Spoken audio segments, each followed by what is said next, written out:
Ukoliko čovjek bude ispravno vjerovao u Allahu dželešanu odredbu, bez sumnje da će dobiti određene plodove, ljepotu, tragove imana na svom tijelu, u svojoj psihi, u svom vjerovanju. Jedan od tih plodova je, a to je obavezno spomenuti, a to je da čovjek treba vjerovati u Allahu odredbu, ali raditi uzroke ili sebebe.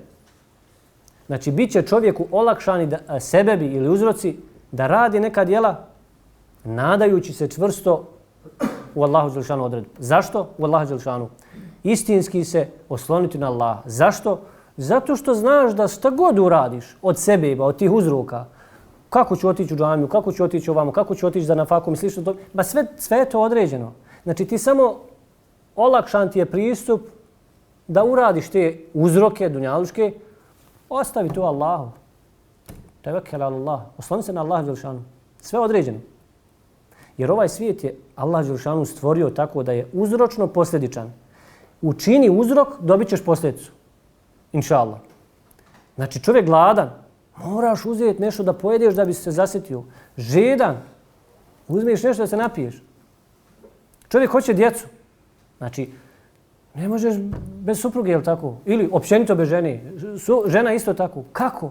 Znači, posljedica će doći uz Allahu pomoć. Osim ako Allah dželešanu ne bude, odnosno bude odredio drugačije u ovoj općoj odredbi. To je druga tema. Čak se spominje u Kur'anu za tako nešto. Dobro, znači uzročno posljedičan.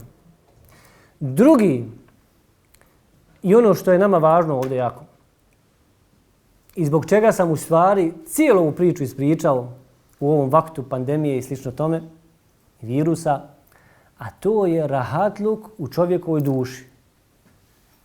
Ko bude ispravno vjerovao u Allahu dželešanu odredbu, imaće rahatluk u duši. Neće se stalno sekirati zbog ove bolesti, zbog one bolesti. I ako kažemo ovo prvi malo prije smo kazali, znači poduzijeti sve uzroke zaštite po pitanju bolesti. Po pitanju, rekli smo malo prije, tako, učiniš uzrok, čekaš posljedicu. U osnovi, izuzeci postoji. Ali čovjek će biti rahatniji u duši ukoliko bude ispravno vjerovao. Kaže Allah dželešanu: Ma asabe min musibetin fil ardi wala fi anfusikum illa fi kitabin min qabli an nabra'aha inna zalika 'ala Allah yasir. Neće čovjeka zadesiti nikakav belaj, nikakva nedaća, musibet nekakav, niti na zemlji, niti u vama samima, a da to već davno nije zapisano. Inna zalika 'ala Allah yasir. Pa to je Allahu zaista lahko. Onda nam ovdje daje jedan lijek, ako možemo tako nazvati. Taj neki plod, zbog čega ovo sve pričamo. Ko bude ispravno vjerovao.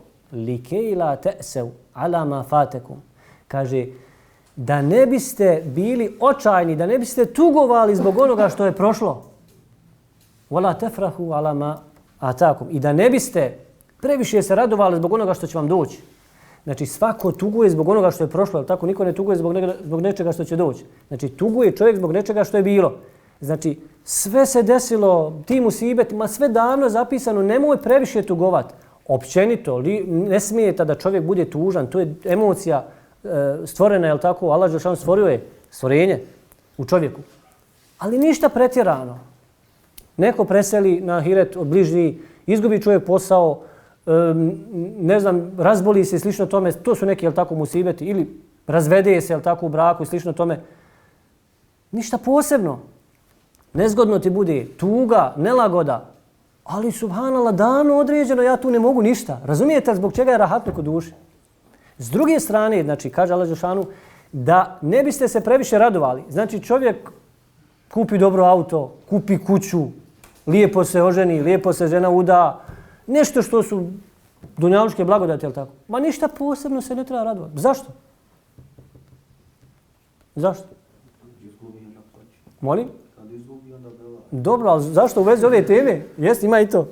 Ama zbog toga, zbog ove opće odredbe. Znači, sve davno određeno. Šta nam je ovdje bitno? Kažu islamski učenjaci, i time ćemo završiti, da čovjek kontroliše svoje emocije. Znači, niti da previše tuguje, ja rabbi šta ću, i počne i ne znam, ljudi koji su slabog ubjeđenja u Allaha dželešanu, pa samoubistvo, pa se rani, pa svašta nešto. Pa izađe, ne znam nija, pa lumpuje rad. Ili pogotovo čovjek ako izgubi iman, ako pokvari svoju vjeru, pa onda izađe, radi svašta. Vrati se džahilijetu, ako je bio tamo, ako nije bio, ode u džahilijet i slično tome. I ne daj Bože u kufuru, nevjerstvo. Zbog čega? Desilo mu se neki musibet, nešto mu se desilo u životu. Dobro, ako je se desilo, čekaj, stani. Znači, kontroliši svoje emocije. Nemoj sebi dozvoliti da izgubiš vjeru zbog toga što ti se desilo nešto u dunjalučkom aktivu.